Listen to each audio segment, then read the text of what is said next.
Pernah nggak sih kalian ngerasa kalau tanah yang kalian pijak itu punya nyawa, punya memori? Hai Sobat Merinding, selamat datang kembali di Zona Gaib. Malam ini kita akan terbang ke Pontianak, ke sebuah tempat yang namanya terdengar ramah, rumah singgah. Tapi kenyataannya jauh dari itu. Ini bukan cerita tentang hantu di dalam rumah, tapi tentang rumah yang hidup dan tanah yang menuntut balas. Kisah ini tentang seorang pemuda bernama Bara yang karena ingin hemat malah menyewa sebuah neraka. Jangan kemana-mana, karena apa yang ia temukan di bawah lantai rumah panggung itu adalah bukti bahwa beberapa roh tidak pernah benar-benar pergi. Mereka hanya menunggu di bawah kakimu. Bara butuh tempat tinggal murah dan cepat. Sebagai seorang surveyor muda yang ditugaskan untuk proyek pemetaan lahan di pinggiran Pontianak, anggaran akomodasinya sangat terbatas. Setelah seminggu mencari dan hampir putus asa, ia menemukan sebuah iklan online yang janggal. Sebuah rumah panggung kayu disewakan dengan harga yang tidak masuk akal murahnya. Tidak ada foto interior, hanya satu gambar dari kejauhan yang menunjukkan sebuah bangunan kayu sederhana yang dikelilingi rimbunnya pepohonan. Tanpa pikir panjang, ia menghubungi nomor yang tertera. Pemiliknya, seorang pria tua dengan suara serak di telepon, sepertinya lebih dari sekedar ingin menyewakan rumah itu. Ia terdengar seperti ingin melepaskan sebuah beban. Prosesnya sangat cepat. Tidak ada pertanyaan, tidak ada deposit yang rumit. Kunci rumah itu ditinggalkan di bawah sebuah pot pecah di depan tangga. Saat Bara pertama kali tiba di lokasi, ia mengerti mengapa harganya begitu murah. Rumah itu berdiri sendirian, agak menjauh dari rumah-rumah warga lainnya, di atas sepetak tanah gambut yang tampak selalu basah. Dinding kayunya berwarna kusam kecoklatan, lapuk di beberapa bagian, tiang-tiang penyangganya yang tinggi tampak kokoh, namun warnanya menghitam karena jamur dan kelembapan. Di bawah rumah, kolong yang gelap dan luas itu dipenuhi semak liar dan genangan air berwarna teh pekat. Udara di sekitarnya terasa berat dan beraroma khas, campuran tanah basah, kayu lapuk, dan bau manis dari bunga liar yang membusuk. Bara menaiki tangga kayu yang berderit di setiap pijakan. Pintu depannya terbuka dengan sedikit perlawanan. Di dalam, rumah itu lebih luas dari yang ia bayangkan, namun kosong melompong. Hanya ada satu ruangan besar yang menyatu dengan sebuah bilik kecil di sudut yang mungkin dimaksudkan sebagai kamar mandi. Lantainya terbuat dari papan-papan kayu lebar yang memiliki celah di beberapa tempat, memperlihatkan kegelapan di kolong rumah. Debu tebal menyelimuti segalanya, tapi yang paling aneh adalah keheningannya. Keheningan yang tidak wajar, bahkan suara jangkrik dari luar pun seolah enggan masuk. Meskipun suasananya agak aneh, Bara merasa ini sudah lebih dari cukup. Ia hanya butuh atap di atas kepalanya dan tempat untuk menggelar kasur lipat. Ia mulai membersihkan. Saat sedang menyapu lantai, ia menemukan sebuah benda di sudut ruangan, tersembunyi di balik tirai debu. Sebuah patung kayu kecil berbentuk burung enggang yang diukir dengan detil rumit. Warnanya sudah pudar, namun keindahannya masih terlihat. Bara mengambilnya, merasa aneh benda ini ditinggalkan begitu saja. Ia meletakkannya di satu-satunya ambang jendela yang ada di ruangan itu. Malam pertama di rumah singgah terasa panjang. Hujan turun dengan derasnya, menciptakan irama drum yang konstan di atap seng.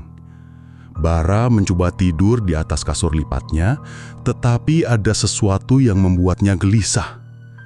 Bukan suara hujan, melainkan suara-suara lain yang menyertainya. Ia mulai mendengarnya setelah tengah malam. Suara garukan, pelan, tapi jelas. Suara itu datang dari bawah, dari kolong rumah. Kres, kres, kerik, seperti kuku panjang yang menggaruk-garuk papan lantai dari bawah. Bara mencoba meyakinkan diri itu hanyalah seekor biawak besar atau hewan liar lain yang berteduh dari hujan. Ia menutup telinganya dengan bantal, mencoba mengabaikannya. Lalu suara garukan itu berhenti, digantikan suara lain yang lebih meresahkan. Suara sesuatu yang diseret. Benda berat diseret dengan susah payah melintasi tanah basah di bawah rumah. Seret, seret, seret. Suara itu bergerak dari satu sisi kolong ke sisi lainnya, lalu berhenti tepat di bawah tempat ia berbaring. Bara menahan nafas. Seluruh tubuhnya menegang. Ia bisa merasakan getaran halus dari lantai kayu di bawah punggungnya. Ia tidak berani bergerak. Ia hanya berbaring di sana, dalam kegelapan total, mendengarkan keheningan yang tiba-tiba terasa lebih mengancam. Setelah beberapa menit yang terasa seperti selamanya, suara itu hilang. Hanya suara hujan yang tersisa. Bara tidak bisa tidur sampai subuh menjelang. Ia memutuskan besok pagi ia akan memeriksa kolong rumah itu untuk mencari tahu sumber suara tersebut. Mungkin ada dahan pohon besar yang tumbang atau sesuatu yang logis. Selalu ada penjelasan yang logis. Setidaknya, itulah yang terus ia katakan pada dirinya sendiri. Pagi datang membawa kelegaan. Sisa-sisa hujan semalam membuat udara terasa segar, namun tetap lembab. Dengan keberanian yang dikumpulkan semalaman, Bara turun dari rumah. Ia berjalan menuju kolong yang gelap dan basah itu. Bau tanah gambut yang menyengat langsung menusuk hidungnya. Suasana di bawah rumah terasa sangat berbeda. Tiang-tiang kayu penyangga yang besar tampak seperti kaki-kaki raksasa, dan cahaya matahari yang menerobos dari sela-sela papan lantai menciptakan pola-pola aneh di tanah. Ia menyalakan senter ponselnya, menyapu cahayanya ke seluruh area kolong. Genangan air berwarna gelap ada di mana-mana. Tidak ada dahan pohon tumbang, tidak ada tanda-tanda keberadaan hewan besar. Yang ada hanyalah tumpukan sampah tua dan akar-akar pohon yang mencuat dari tanah seperti jari-jari keriput. Namun, saat sorot lampunya menyapu area tepat di bawah kamarnya, ia melihat sesuatu. Jejak seretan. Sebuah alur panjang di tanah basah, seolah-olah ada karung berat yang diseret dari satu sudut ke sudut lain. Jejak itu berakhir di dekat salah satu tiang penyangga utama di tengah kolong. Bara mengikuti jejak itu dengan hati-hati. Di ujung jejak, tanahnya tampak sedikit lebih gembur dari area sekitarnya, seolah-olah baru saja ada yang menggalinya. Dan di atas gundukan tanah itu, tergeletak sebuah benda.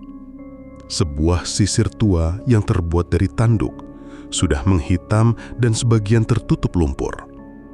Bara merasa bulu kuduknya berdiri. Siapa yang akan bermain-main di kolong rumah seperti ini? Ia tidak mengambil sisir itu. Ia mundur perlahan. Perasaan tidak enak mulai merayap di dalam dirinya. Ia memutuskan untuk mengabaikannya. Mungkin hanya ulah orang iseng atau anak-anak nakal dari kampung sebelah. Siang itu, Bara harus pergi bekerja ke lokasi proyek.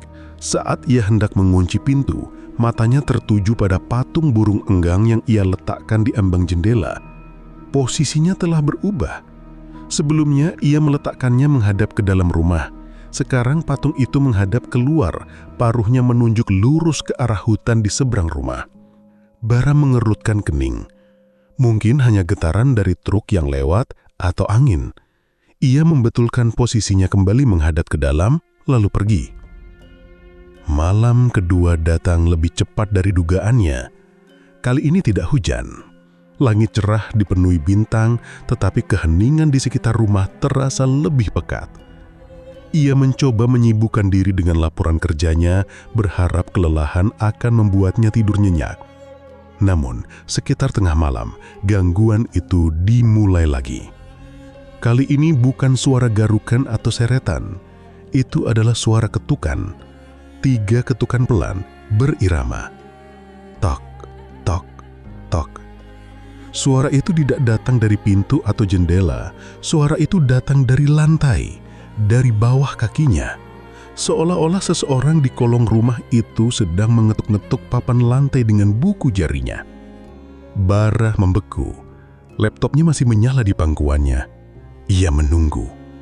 Beberapa detik kemudian, ketukan itu terdengar lagi dari sudut ruangan yang berbeda. Tok, tok, tok. Seolah-olah apapun yang ada di bawah sana sedang bergerak mengujinya. Bara memberanikan diri. Ia mengetuk balik lantai kayu dengan kakinya 3 kali. Duk, duk, duk. Hening sejenak. Lalu dari bawah lantai terdengar balasan. Bukan lagi 3 ketukan, melainkan rentetan ketukan yang cepat dan panik, seperti seseorang yang terjebak dan memohon untuk dikeluarkan. Tok, tok, tok, tok, tok, tok, tok, tok, tok.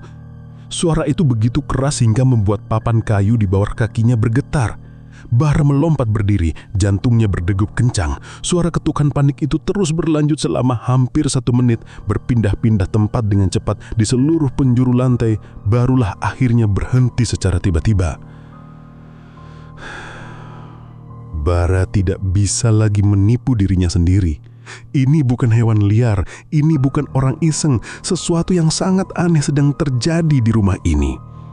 Rasa takutnya kini bercampur dengan rasa penasaran yang mengganggu. Apa yang sebenarnya ada di bawah rumahnya? Malam itu, ia tidak tidur sama sekali.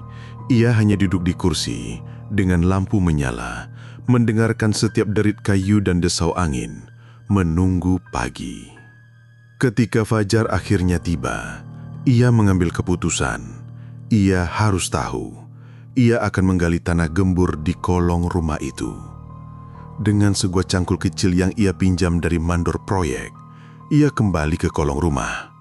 Ia menuju gundukan Ana, di mana ia menemukan sisir kemarin.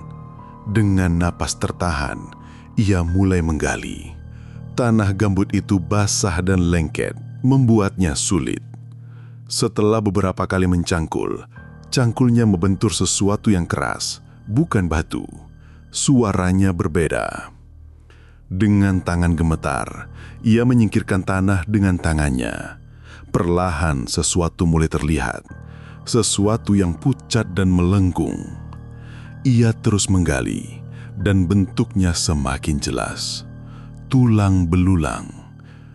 Sebuah tulang rusuk manusia.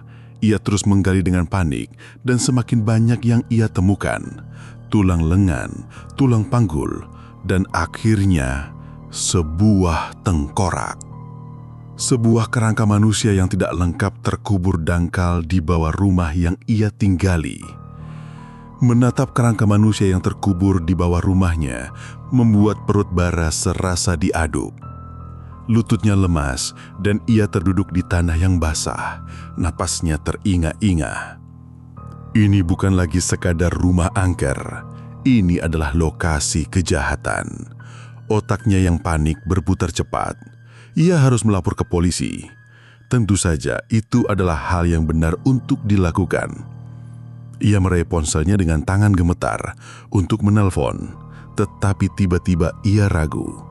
Ia adalah penghuni satu-satunya di rumah ini.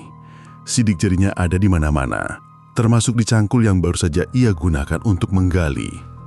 Bagaimana jika polisi malah mencurigainya? Bagaimana jika ia terjebak dalam masalah yang jauh lebih besar? Ketakutan akan birokrasi dan tuduhan palsu membuatnya bimbang. Dalam kebingungannya, ia memutuskan untuk melakukan hal yang paling bodoh, menutupi kembali penemuannya. Ia akan pergi dari rumah ini besok pagi, melupakan segalanya, dan membiarkan rahasia ini tetap terkubur. Dengan perasaan mual, ia mendorong kembali tanah ke dalam lubang, menutupi tulang belulang itu seolah tidak pernah ada. Ia bahkan meletakkan kembali sisir tanduk itu di atas gundukan tanah, berharap apapun yang menghuni tempat itu akan berasa tenang. Setelah selesai, ia bergegas masuk ke dalam rumah, mencuci tangannya yang kotor karena lumpur, dan dosa. Ia merasa bersalah, seolah telah mengkhianati arwah yang mungkin meminta pertolongannya. Ia berkemas dengan cepat, memasukkan semua barangnya ke dalam tas. Rencananya adalah bertahan 1 malam lagi, lalu pergi saat fajar menyingsing. Saat senja mulai turun, suasana di dalam rumah terasa berubah drastis. Jika sebelumnya terasa menekan, kini terasa marah. Udara menjadi dingin dan berat, seolah rumah itu sendiri sedang menahan napas. Bara duduk di sudut ruangan, membeluk pasnya, menunggu waktu. Malam itu, tidak ada lagi suara ketukan atau garukan. Keheningan total yang menyelimuti rumah justru 1000 kali lebih menakutkan. Tidak ada suara jangkrik, tidak ada suara katak. Sunyi senyap. Sekitar tengah malam, Bara mendengar suara pertama. Suara tangisan seorang wanita, sangat pelan, datang dari segala arah, seolah angin sendiri yang membawa suara kesedihan itu. Bara menutup telinganya, tetapi suara itu seolah meresap langsung ke dalam tengkoraknya.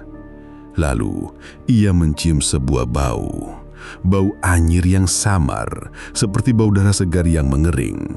Bau itu semakin lama semakin kuat, memenuhi seluruh ruangan, membuatnya mual. Kemudian, lampu satu-satunya di ruangan itu mulai berkedip-kedip. Awalnya pelan, lalu semakin cepat, sebelum akhirnya padam total, meninggalkan Bara dalam kegelapan mutlak. Ia menyalakan senter ponselnya dengan panik. Tepat saat cahaya senter menyala, ia melihatnya. Di ujung ruangan, di dekat pintu, berdiri sesosok wanita. Ia mengenakan kebaya lusuh berwarna gelap.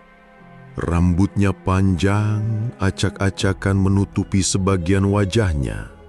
Ia tidak menatap Bara, ia menatap ke lantai. Tangannya terkulai lemas di sisi tubuhnya. Kakinya tidak menyentuh lantai. Ia melayang beberapa senti di atas papan kayu. Dari sela-sela rambutnya, Bara bisa melihat wajahnya yang pucat pasi dan sebagian hancur, dengan jejak air mata kering yang menghitam di pipinya.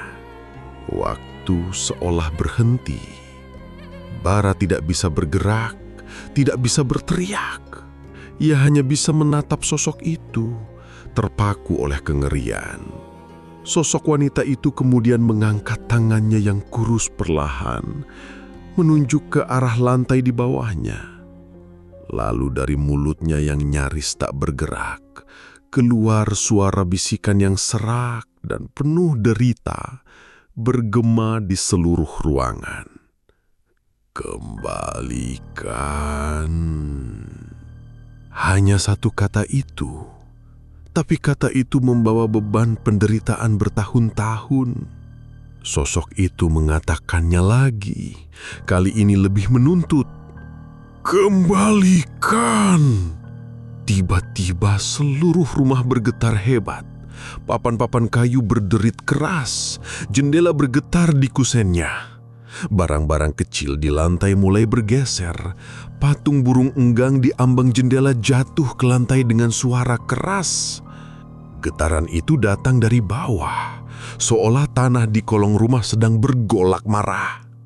Sosok wanita itu mulai bergerak maju, melayang perlahan ke arah Bara. Wajahnya yang tertutup rambut kini terangkat sedikit, memperlihatkan sepasang mata yang kosong dan penuh amarah. Bau anyir semakin menyengat. Saat itulah naluri bertahan hidup Bara mengambil alih. Ia menjerit, melompat berdiri dan tanpa berpikir, ia berlari ke arah yang berlawanan dari sosok itu, ke arah bilik kamar mandi kecil di sudut rumah. Ia masuk ke dalam, membanting pintunya yang rapuh dan mengganjalnya dengan tubuhnya. Ia bisa mendengar suara wanita itu di luar pintu. Bisikannya yang menuntut kini berubah menjadi rintihan marah. Dan dari bawah lantai kamar mandi, suara garukan yang panik dan brutal dimulai lagi, seolah mencoba merobek papan kayu dari bawah. Di dalam bilik kamar mandi yang sempit dan pengap, Bara merasa seperti tikus yang terpojok. Jantungnya berdebar begitu kencang hingga ia bisa mendengarnya di telinganya sendiri, bersaing dengan suara rintihan marah dan garukan brutal dari luar dan bawah. Pintu kayu yang rapuh itu bergetar hebat, seolah ada yang mendobraknya dengan kekuatan luar biasa. Setiap gedoran mengirimkan serpihan kayu kecil ke wajahnya. Ia mendorong pintu itu dengan sekuat tenaga, menggunakan seluruh berat badannya sebagai ganjalan. Bau anyir darah dan tanah basah meresap masuk melalui celah-celah pintu, begitu pekat hingga membuatnya ingin muntah. Bisikan wanita itu kini terdengar tepat di telinganya, meskipun ia tahu sosok itu ada di luar. "Kembalikan rambutku, sisirku." Suara itu tumpang tindih, serak dan penuh amarah. Akhirnya Bara mengerti. Sisir tanduk itu adalah milik wanita itu. Benda itu mungkin adalah satu-satunya miliknya yang berharga, terkubur bersamanya. Dan Bara dengan kebodohannya telah mengganggu peristirahatan terakhirnya, lalu menodainya lagi dengan menutup kuburannya tanpa mengembalikan apa yang seharusnya menjadi miliknya. "Aku akan mengembalikannya," teriak Bara, suaranya serak karena panik. "Aku janji, biarkan aku pergi dan aku akan mengembalikannya." Sebagai jawaban, gedoran di pintu berhenti. Hening sejenak. Bara sempat berharap permohonannya didengar. Tapi kemudian, suara garukan di bawah lantai kamar mandi menjadi semakin ganas. Papan-papan kayu di bawah kakinya mulai retak. Celah di antara papan melebar, dan dari kegelapan di bawah, ia bisa merasakan hembusan udara dingin yang berbau busuk. Lalu, dari salah satu celah yang cukup lebar, muncul sesuatu. Ujung-ujung jari, pucat, kurus, dengan kuku-kuku panjang yang menghitam dan penuh tanah. Jari-jari itu meraba-raba dengan panik, mencoba mencari pegangan, menggaruk-garuk tepi papan kayu dengan suara yang mengerikan. Bara melompat mundur, menabrak dinding bilik yang lembab. Jari-jari itu semakin banyak yang muncul dari celah-celah lain, seperti akar-akar mengerikan yang mencoba menariknya ke bawah. Ketakutan memberikan Bara kekuatan yang tidak ia duga. Ia tidak bisa tinggal di sini. Ia harus keluar. Ia harus mengambil sisir itu dan mengembalikannya ke dalam kuburan itu. Dengan satu gerakan putus asa, ia berhenti menahan pintu dan berlari ke arah dinding samping bilik yang terbuat dari papan kayu yang lebih tipis. Dengan sisa tenaganya, ia menabrakkan bahunya ke dinding itu. Krak! Papan-papan kayu yang sudah lapuk itu patah. Bara jatuh terguling keluar dari kamar mandi langsung ke ruangan utama yang gelap. Ia mendarat dengan keras di lantai. Dengan cepat, ia menyalakan kembali senter ponselnya yang sempat terlepas. Sosok wanita itu tidak terlihat, ruangan itu kosong. Tetapi ia tahu wanita itu masih ada di sana, mengawasinya. Ia merangkak cepat ke tempat ia meninggalkan cangkul dan tasnya. Ia bisa merasakan tatapan dingin di punggungnya. Ia harus bergegas. Ia menyambar cangkul dan berlari keluar rumah, menuruni tangga dengan tergesa-gesa. Kolong rumah di malam hari 1000 kali lebih menakutkan. Kegelapannya pekat dan suara-suara malam dari hutan seolah menahan napas. Dengan cahaya sentre yang bergetar, ia menemukan kembali gundukan tanah itu. Sisir tanduk itu masih ada di sana, berkilauan samar di bawah cahaya senternya. "Ini, aku akan mengembalikannya," teriaknya ke dalam kegelapan, lebih untuk meyakinkan dirinya sendiri daripada untuk menenangkan arwah itu. Ia mulai menggali lagi, Kali ini dengan gerakan panik dan terburu-buru. Tanah terasa lebih berat dan lebih dingin. Setiap kali cangkulnya mengenai tulang, ia bergidik ngeri. Setelah lubang itu cukup terbuka, ia meraih sisir tanduk itu. Saat tangannya menyentuh benda itu, sebuah bayangan melintas di benaknya. Gambaran seorang wanita muda yang sedang menyisir rambutnya yang panjang di depan cermin retak, tersenyum sedih.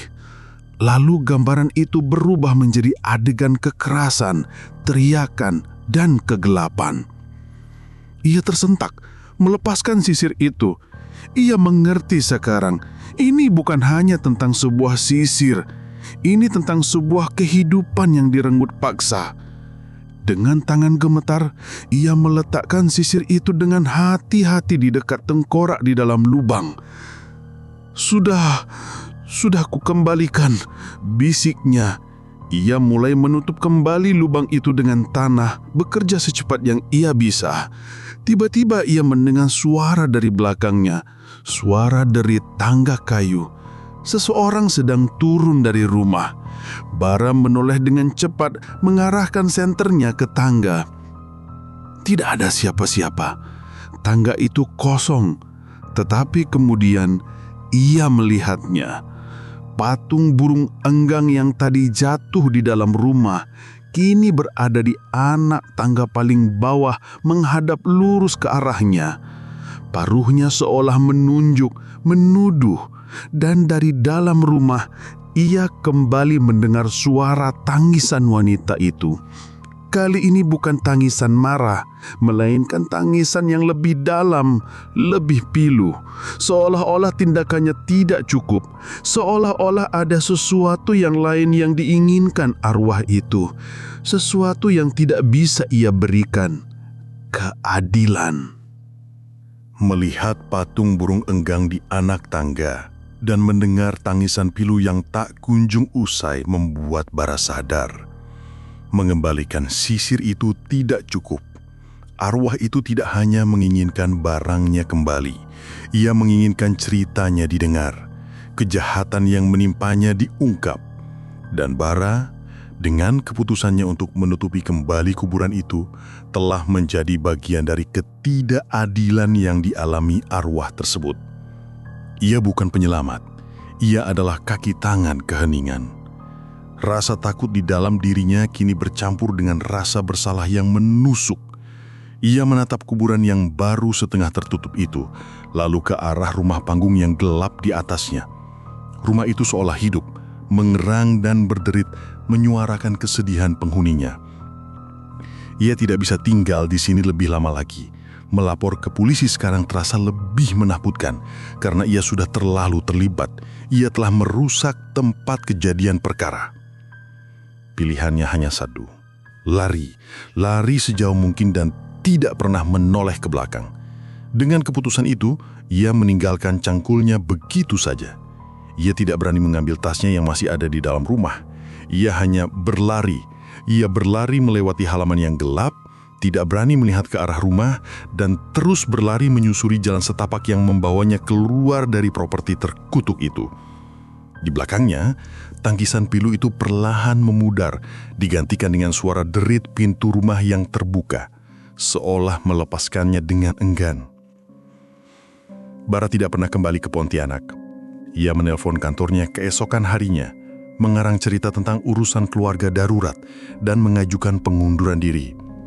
Ia meninggalkan semua barangnya di rumah itu, pakaian, peralatan kerja, dan sisa-sisa kewarasannya. Ia pindah ke kota lain, mencoba memulai hidup baru, mencoba mengubur memori tentang rumah singgah dalam-dalam. Namun, seperti tanah gambut yang selalu basah, kenangan itu selalu merembas kembali ke permukaan. Selama berbulan-bulan setelahnya, ia sering terbangun di tengah malam karena mimpi buruk. Ia bermimpi tentang jari-jari pucat yang muncul dari bawah kasurnya, atau tentang suara ketukan pelan yang datang dari bawah lantai apartemen barunya. Ia menjadi takut pada keheningan dan kegelapan. Dan ada satu hal lagi yang mengikutinya, bau. Terkadang di saat yang tak diduga-duga, saat sedang di bus, di kantor, atau bahkan di tengah keramaian. Ia akan menciumnya, bau samar tanah basah dan kayu lapuk, bau khas kolong rumah singgah. Bau itu akan datang sesaat, membuatnya membeku sebelum akhirnya hilang, meninggalkannya dengan jantung yang berdebar dan keringat dingin. Beberapa tahun kemudian, karena sebuah kebetulan, ia membaca sebuah artikel berita online dari sebuah media lokal Pontianak. Artikel itu melaporkan penemuan kerangka manusia oleh para pekerja saat akan melakukan pembongkaran sebuah rumah panggung tua yang sudah lama kosong di pinggiran kota. Lokasinya persis di tempat rumah singgah dulu berdiri. Menurut artikel itu, penyelidikan awal menunjukkan bahwa kerangka itu adalah seorang wanita muda yang telah hilang puluhan tahun lalu. Ia diduga adalah korban pembunuhan. Membaca itu, Bara tidak merasakan kelegaan. Ia justru merasa lebih bersalah. Ia bisa saja mempercepat penemuan itu bertahun-tahun yang lalu. Ia bisa saja memberikan ketenangan pada arwah itu lebih cepat.